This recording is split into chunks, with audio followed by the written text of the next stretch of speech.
کہ مجھے سب سے زیادہ یعنی حضرت سودا رضی اللہ تعالیٰ پسند تھی، اور میں خواہش کرتی تھی کہ میں ان جیسی ہو جاؤں، یعنی میں ان کی جیسی رہنا چاہیے.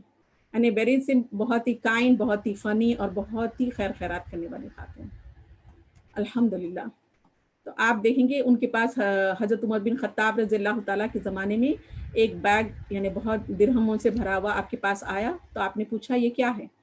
تو ان کو بتایا گیا کیونکہ یعنی جب نبی کریم صلی اللہ علیہ وسلم کے انتقال کے بعد آپ کی فیملی کی جو ٹیک کیئر کی ذمہ داری تھی وہ اس زمانے کے جو خلفاء ہوتے ان کی ذمہ داری تھی.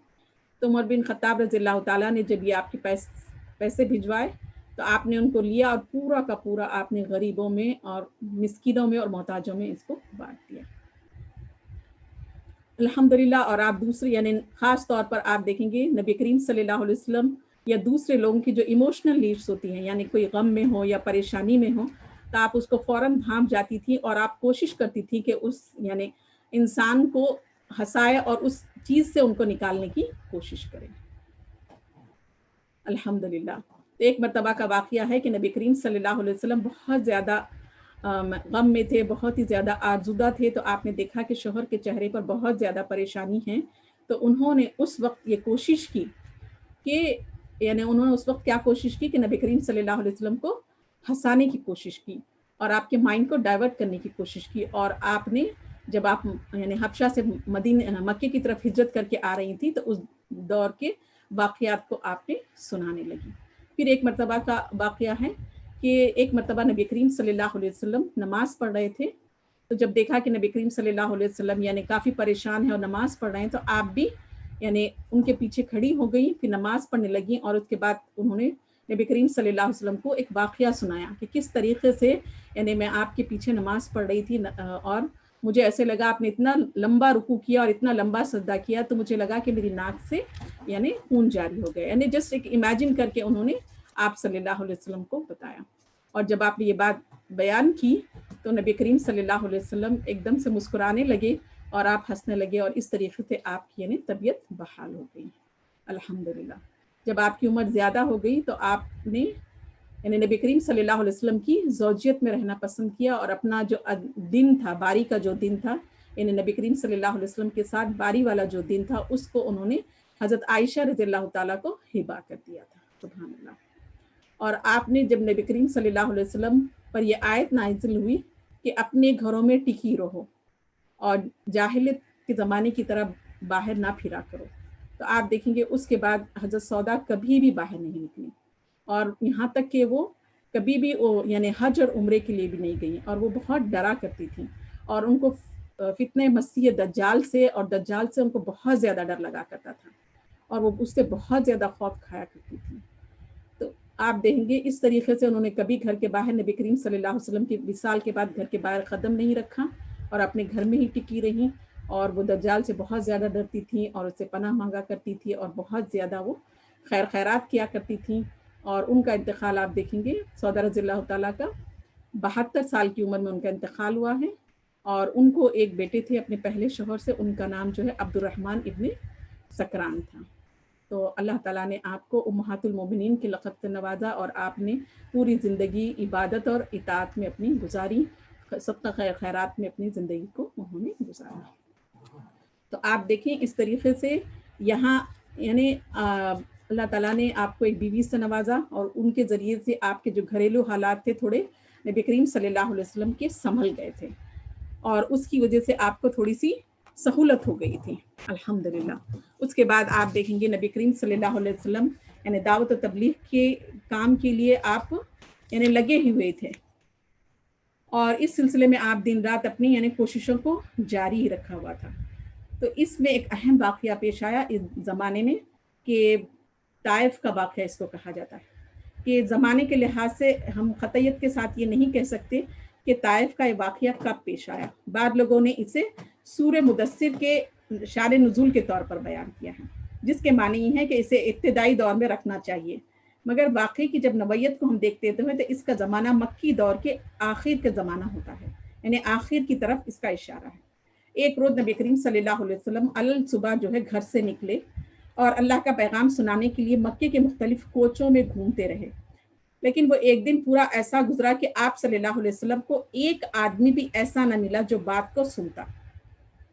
تو نئی پلاننگ یہ کی گئی کہ آپ صلی اللہ علیہ وسلم کو کفار مکہ کی جانب سے یہ پلاننگ کی گئی تھی کہ آپ صلی اللہ علیہ وسلم کو جب آتے دیکھا جائے تو لوگوں کو چاہیے کہ ادھر ادھر سٹک جائے، یعنی ادھر ادھر بازو ہٹ جائیں.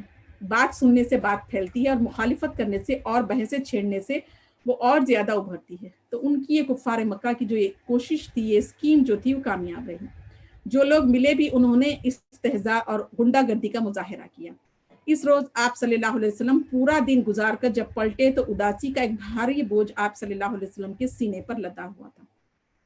یعنی سخت گھٹن تھی، ایسی گھٹن جو کسی کی خیر خواہی کرنے والے کو اس وقت ہوتی ہے جس کی وہ خیر خواہی کر رہا ہو وہی خود محسن کشی پر اتر آئے. اس خاص دن کا تجربہ گویا اس امر کی اطلاع تھی کہ مکے کی کھیتی اب بنجر ہوتی جا رہی ہے اور اسے جو کچھ فصل دینی تھی وہ دے چکی.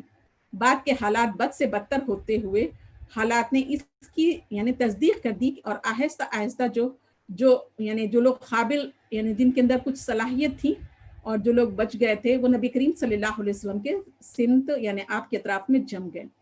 شاید اسی دن سے آپ صلی اللہ علیہ وسلم کے دل میں یہ رجحان یعنی خیال پیدا ہو گیا تھا کہ اب مکے سے باہر نکل کر کام کرنا چاہیے.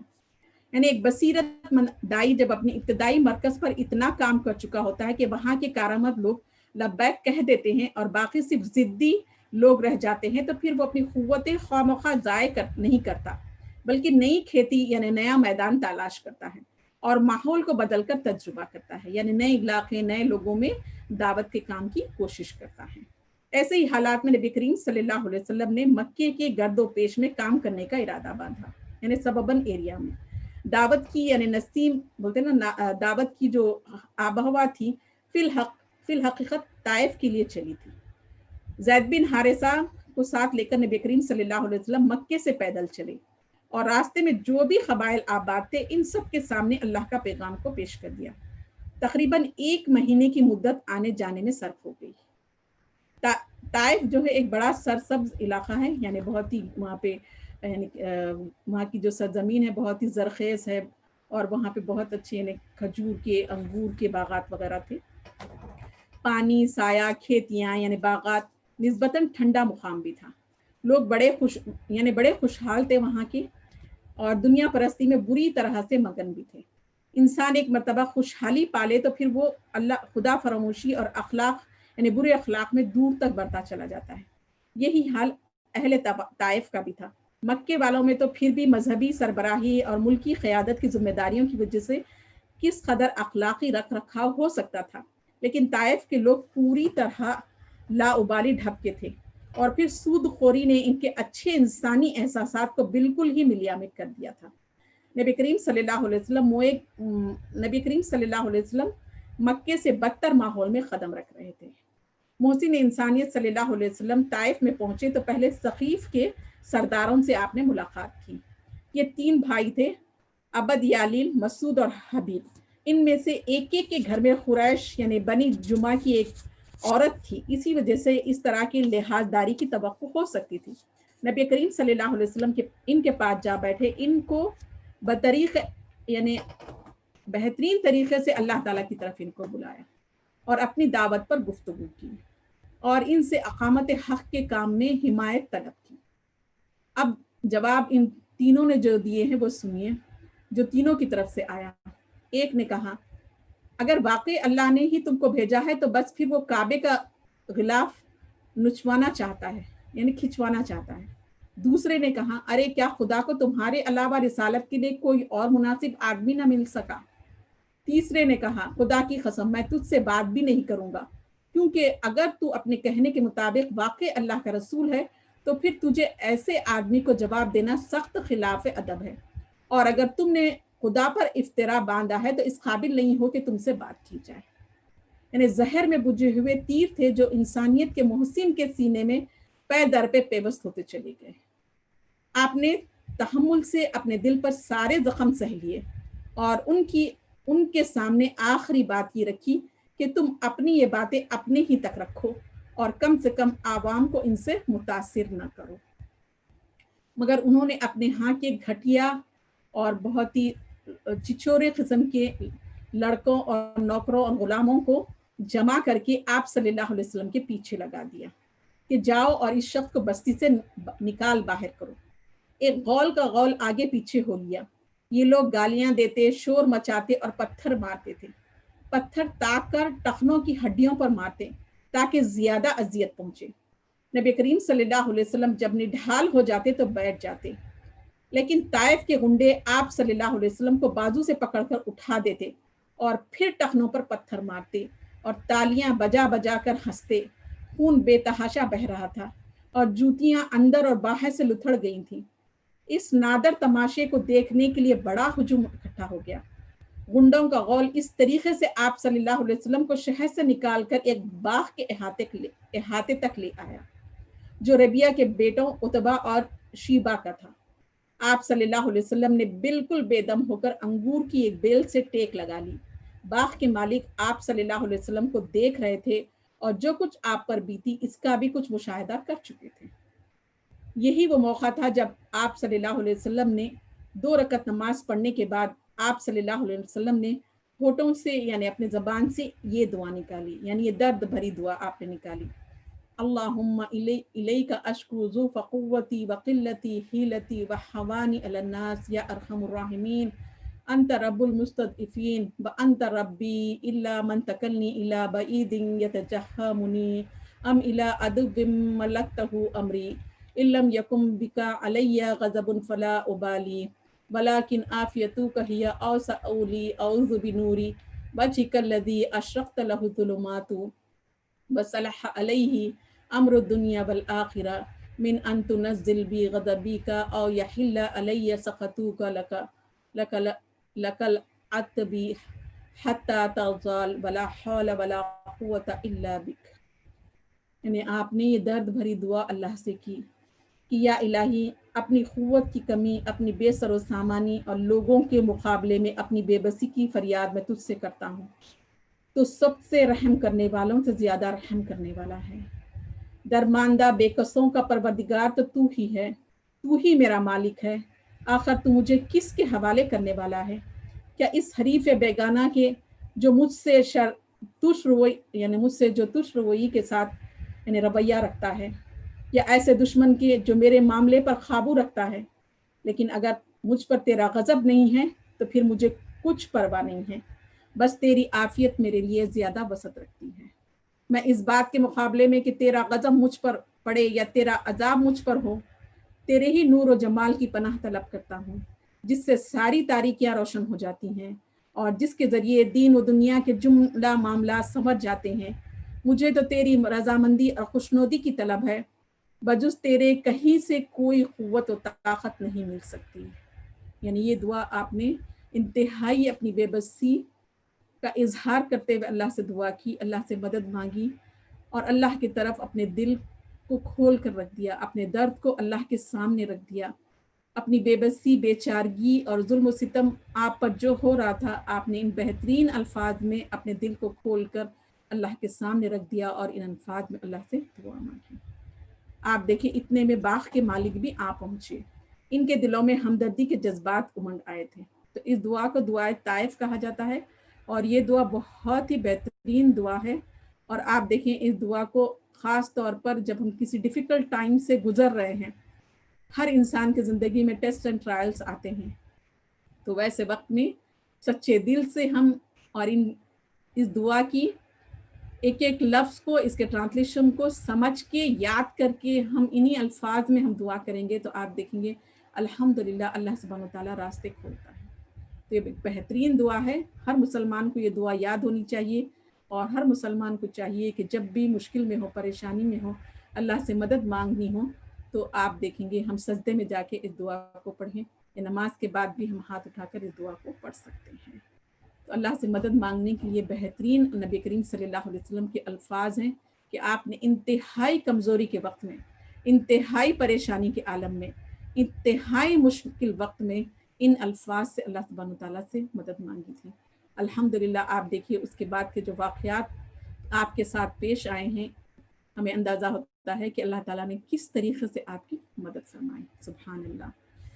تو اس کے بعد دیکھیے فوراً جب وہاں پر وہ مالکان آ گئے تو اس وقت ان کے دلوں میں ہمدردی کے جذبات بھی تھے. انہوں نے اپنے نصرانی غلام کو پکارا. اس کا نام عداس تھا. پھر ایک تشتری میں انگوروں کا خوشہ رکھوا کر بھجوا دیا. عداس جو ہے انگور پیش کر کے نبی کریم صلی اللہ علیہ وسلم کے سامنے بیٹھ گیا. آپ صلی اللہ علیہ وسلم نے ہاتھ انگور کی طرف بڑھاتے ہی بسم اللہ کہا. عداس بڑا حیرت زدہ ہوا اور تعجب کے ساتھ کہنے لگا خدا کی قسم اس طرح کی بات اس شہر کے لوگ تو کبھی نہیں کہتے. نبی کریم صلی اللہ علیہ وسلم نے پوچھا تم کس شہر کے آدمی ہو اور تمہارا دین کیا ہے؟ اس نے بتایا کہ نصرانی ہوں اور نینوا کا بادشاہ ہوں. آپ صلی اللہ علیہ وسلم نے فرمایا تو تم یونس بن متا جیسے مرد صالح کی بستی کے آدمی ہو؟ عداس نے حیرت سے پوچھا آپ صلی اللہ علیہ وسلم کو کیسے معلوم ہوا کہ یونس بن متا کون ہے؟ آپ صلی اللہ علیہ وسلم نے کہا وہ میرا بھائی ہے, وہ بھی نبی تھے اور میں بھی نبی ہوں. سبحان اللہ. یہ سنتے ہی عداس آپ صلی اللہ علیہ وسلم کے ہاتھ پاؤں کو چومنے لگا. ربیہ کے بیٹوں میں سے ایک نے یہ ماجرا دیکھا تو اس نے عداس کے واپس جانے پر ملامت کی کہ یہ کیا حرکت تم کر رہے تھے؟ تم نے اپنا مذہب خراب کر لیا ہے. عداس نے گہرے تاثر کے ساتھ جواب دیا میرے آقا اس سے بڑھ کر زمین میں کوئی چیز بھلی نہیں ہے. اس شخص نے مجھے ایک ایسی بات بتائی جسے نبی کے سوا کوئی اور نہ جان سکتا تھا. یعنی در حقیقت اب جناب ابو طالب رضی اللہ تعالی در حقیقت ابو طالب کی وفات کے بعد مکے میں آپ صلی اللہ علیہ وسلم ظاہری لحاظ سے بالکل بے سہارا تھے اور دشمن جو ہے وہ شیر ہو گئے تھے. خیال فرمایا کہ طائف میں سے شاید کچھ اللہ کے بندے اٹھ کھڑے ہوں. وہاں یہ صورت پیش آئی. وہاں سے پھر آپ نخلا یعنی نبی کریم صلی اللہ علیہ وسلم نخلا میں قیام پذیر ہوئے. وہاں سے واپس آئے اور غار ہرا میں تشریف فرما ہوئے. یہاں سے موتم بن عدی کو پیغام بھجوایا کیا تم مجھے اپنی حمایت میں لے سکتے ہو؟ عرب کے قومی کردار کی ایک روایت تھی کہ حمایت طلب کرنے والے کو حمایت دی جاتی تھی خواہ وہ دشمن ہی کیوں نہ ہو. موتم نے پیغام قبول کر لیا. بیٹے کو حکم دیا کہ ہتھیار لگا کر حرم میں چلو. خود رسول اکرم صلی اللہ علیہ وسلم کو ساتھ لایا اور مکے میں آ کر اونٹ پر سے اعلان کیا کہ میں نے محمد صلی اللہ علیہ وسلم کو پناہ دی ہے. موتم کے بیٹے آپ صلی اللہ علیہ وسلم کو تلواروں کے سائے میں حرم لائے, پھر آپ کو گھر پہنچایا. طائف میں نبی کریم صلی اللہ علیہ وسلم پر جو کچھ گزری اسے مشکل ہی سے روایت کے الفاظ میں آپ کو میں بتا سکتی ہوں. ایک بار حضرت عائشہ رضی اللہ تعالیٰ نے دریافت کیا یا رسول اکرم صلی اللہ علیہ وسلم کیا آپ پر احد کے دن سے بھی سخت ترین کوئی دن گزرا ہے؟ فرمایا تیری قوم کی طرف سے اور تو جو تکلیفیں پہنچی سو پہنچی, مگر سب سے بڑھ کر سخت دن وہ تھا جب میں نے طائف میں عبد یا لیل کے بیٹے کے سامنے دعوت رکھی اور اس نے اسے رد کر دیا اور اس درجے صدمہ ہوا کہ قدن الثعالب کے مقام تک جا کر بمشکل طبیعت میری سنبھلی. زید بن حارثہ جنہوں نے آپ صلی اللہ علیہ وسلم کے نڈھال اور بے ہوش ہو جانے پر طائف سے کندھوں پر آپ صلی اللہ علیہ وسلم کو اٹھا کر شہر کے باہر پہنچایا. یعنی آپ کا دل تڑپنے لگا. آپ صلی اللہ علیہ وسلم ان لوگوں کے لیے خدا سے یعنی بد دعا کریں. فرمایا تو آپ نے فرمایا میں ان کے لیے کیوں بد دعا کروں؟ اگر یہ لوگ اللہ پر ایمان نہیں لاتے تو امید ہے کہ ان کی نسلیں ضرور یعنی توحید پرست ہوں گی. تو آپ دیکھیں اس سفر میں یعنی جب آپ بے انتہا بے حال تھے تو اس وقت روایت میں آتا ہے کہ جبرائیل علیہ السلام آئے اور اطلاع دیے کہ پہاڑوں کا انچارج فرشتہ آپ صلی اللہ علیہ وسلم کی خدمت میں حاضر ہیں. اگر آپ اشارہ کریں تو وہ ان پہاڑوں کو آپس میں ملا دے جن کے درمیان مکہ اور طائف واقع ہے اور دونوں شہروں کو پیس کر رکھتے. تو یہاں پر آپ دیکھیے آپ نے فرمایا نہیں میں ایسے نہیں کر سکتا, میں ان کے لیے بد دعا نہیں کروں گا. کیا ہوا اگر یہ لوگ ایمان نہیں لائے تو ہو سکتا ہے ان کی نسل میں سے توحید پرست پیدا ہوں. الحمدللہ. تو آپ دیکھیں نبی کریم صلی اللہ علیہ وسلم نے یعنی آپ پر اتنا زیادہ ظلم و ستم ہوا, آپ کو اتنی بری طریقے سے ہرٹ کیا گیا, آپ کو ہیوملیٹ کیا گیا, آپ کو فزیکلی آپ کا اسالٹ کیا گیا, آپ کو مارا گیا یعنی آپ کو پیٹا گیا, یعنی آپ کو جسمانی اور ذہنی دونوں طریقوں سے آپ کو ابیوز کیا گیا. لیکن اس کے باوجود بھی آپ دیکھیں آپ کو اختیار تھا اگر آپ دعا کرتے جبرائیل علیہ السلام کے کہنے پر تو آپ دیکھیں ایک سیکنڈ میں وہ دونوں بستیاں